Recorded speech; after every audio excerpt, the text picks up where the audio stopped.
And as you can see, it's movie review time with Bart and Jennifer Mills as they are now taking a look inside the intense thriller titled Boogeyman. This one's directed by Rob Savage, and the movie appears to be pretty intense. So just to let you know, Lynn, this movie is based on the 12-page short story by Stephen King from his 1979 book, Night Shift. As a Stephen King fan, I was really looking forward to this, and I love Rob Savage. So, the story plays on every child's nightmare and fears of something being in their closet, right? And so it's the short story, this really needed to expand on that a little bit more. It was a good film, but again, they really needed to kind of expand out that story. All I had the chance to do was look at the trailer, which, of course, they cut those up and try to really pull you in and make you think one thing when they kind of sometimes give you another. It looked like it was doing a pretty good job, though, of keeping you on your toes. Well, it was a tight movie in terms of timing. I mean, it's too rare that we get to see a 90-minute movie anymore. So for a horror movie and a fairly traditional horror movie like this, it was tight, and there were some good jump scares in there. There just weren't enough. Rob Savage he became sort of famous in COVID. He did a movie called Host. That was a very small budget, Zoom-based, very scary movie. A horror movie that turned out to be really good and very creative.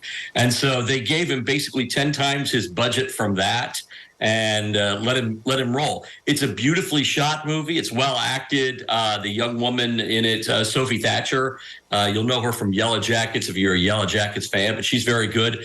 Chris Messina, who is in a little bit of everything, probably most famous from Mindy Project, but he's the father. It is for what it is. These movies increasingly are things that show up in streaming devices and are sort of mediocre. They're poorly shot. They're, B-grade acting. This is a very good version of what it is. It's just, there's just not quite enough meat on the bone. As we said, this is a really fun movie at home on a Saturday night with some popcorn, but it may not be what I would consider to be, theater worthy. Now, because this is kind of focused on a young girl, a lot of families may say lunches take the kids. Is that something they should be doing?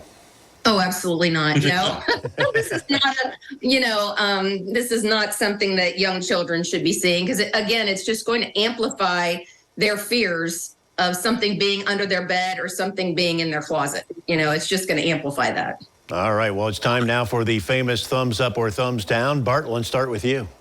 Well, I give it a thumbs down in terms of the movie experience because it's just not, there's not enough meat on the bone. But I would say that when it comes to streaming, set a Saturday night aside with the family and enjoy. Amazing what a bag of popcorn at home can do, huh? Exactly. And free. Yes. And Jennifer, your thoughts, thumbs up, thumbs down?